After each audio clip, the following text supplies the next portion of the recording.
What's up, Andre? How you doing? Yeah, shit hot. Yeah. You all set? Wait a second. Let me see if I can Lower it. other way.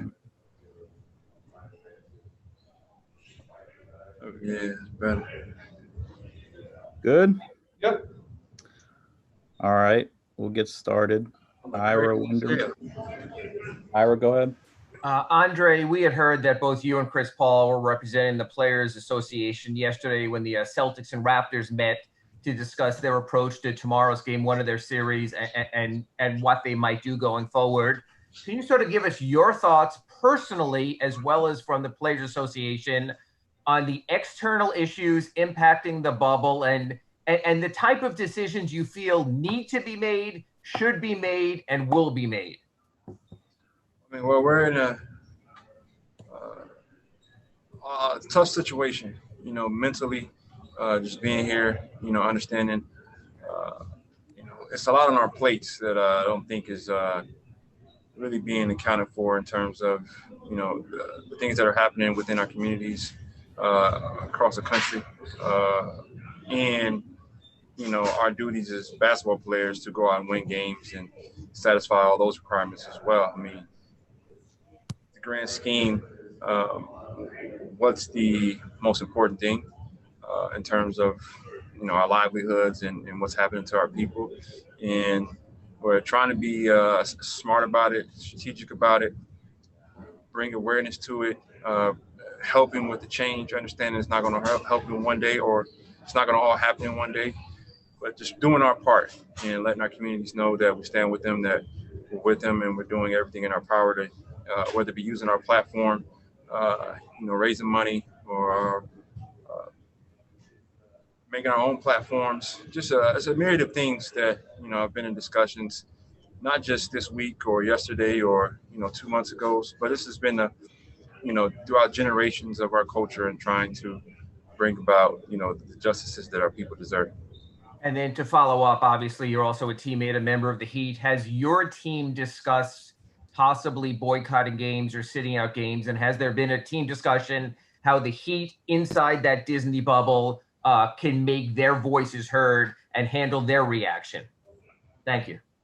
I think that's the most beautiful thing about this entire situation, that guys have been able to express themselves. And, there was at one point a fear in how an athlete was able to express himself or his feelings. We've seen it and heard it very recently in terms of just shut up and dribble. And that's how we've been viewed, within the entertainment business, is just, go out, entertain, and reap the benefits of our talents, of our blessings. But, we've come to a point where we've said enough. Not only are we going to actually reap the benefits of our talent, but we realize the platforms that we've built for ourselves, and we realize the leverage that we've created for ourselves, and taking upon our responsibility, not just to monetize it, but also bring change or help bring change with what's been happening within our communities. Tim Reynolds. Hi, Andre. Thanks for doing this. We've been seeing for a month the Black Lives Matter messaging on the court. Of course, we've seen the messaging on the jerseys now for pretty much the entire time that you've been there. Are you worried that society may have gotten used to the messaging? Maybe it no longer, the kneeling as well before the anthems, of course. Are you worried that it doesn't have the same impact as it did at first? And does that have you thinking that additional action would need to be taken, sort of recapture attentions and sort of, use that platform even more? Well, me personally, I think I have an understanding of, how we've evolved as humans, and with the technology that we're all accustomed to having within at our disposal at any time, and all the information that's there for us. The attention spans of humans have gone down, and that's something that I've been aware of since entering into that space, which is the tech space. So for me, it's just always building upon, building a strong foundation and to continue to build out upon it. Understanding that a message that we're putting out, someone's going to try to cause disruption or cause hurdles with us trying to get to our goals. So we got to continue to build on top of ideas, and understanding that, it's become, Doc Rivers gave a great post-game speech on it. It's almost like a never-ending cycle of what can we continue to do. But that's just the spirit that we have within our communities, African Americans, is that, we're going to continue the good fight. I spoke about before, I was never able to see roots as a kid. It wasn't provided by, my public school system where I'm from, but I was able to see it here, and which enabled me to see how each generation, it didn't get greatly better, but it was just incrementally better. And, any type of progress is progress. We can't be satisfied with it. We got to continue to shoot for the moon, and we got to teach that to the next generation, and so on and so forth. So, that's what we're out here trying to do. Andre, that was my second question. You brought up Doc's speech last night. This is a man who's seen some stuff in his life, obviously. The fact that he was moved to tears openly after, it was a 45-point win last night, and it seemed totally irrelevant, probably as it should have seemed to him. Did you watch it live, or when did you become aware of what Doc said, and just what did you think of the totality of his remarks? Well, I didn't see it live, but obviously, within our community, when we have these powerful messages, with the power of technology, you can get access to it, split seconds. So, spread across, different platforms of communications from friends and family. Was able to, read a little bit about it and see small clips of it, and just hearing, we've heard it from him before, just how heartbroken he has been. And he's come from, a player's position, playing in the 80s and 90s, all the way to, a coaching position, different vantage points from whether you're a teenager and seeing everything that's going on in this country, and you thought at some point there would be some type of progress, and then, it seems like every other week, it continues to go on. You're broken down at times. And when an athlete has a bad game, or an athlete has a bad reaction within the game, we're so quick to say, he's paid all this money, or he's got all this wealth, why can't he control his emotions? People don't quite understand what goes into, something may throw you off. And this should throw you off. I commend a lot of the African-American athletes who've been able to hold their composure, go out there and still be able to play. It's very tough, the thoughts running through your mind. I didn't even find out about the Wisconsin situation until a walkthrough and Spo brought it up. I hadn't turned on the news, and I hadn't been on social media, so I was unaware of it. And then at the same time, it makes me think, what am I here for? That I'm missing out on what's happening within my community, because that's something that I should know right away. But it's just so many things going on, and there's just sometimes the power of the machine in terms of the entertainment machine can get the best of you, and keep you away from where your mind should be. And, you hear about a lot of top players that opted out, that's a prime example right there.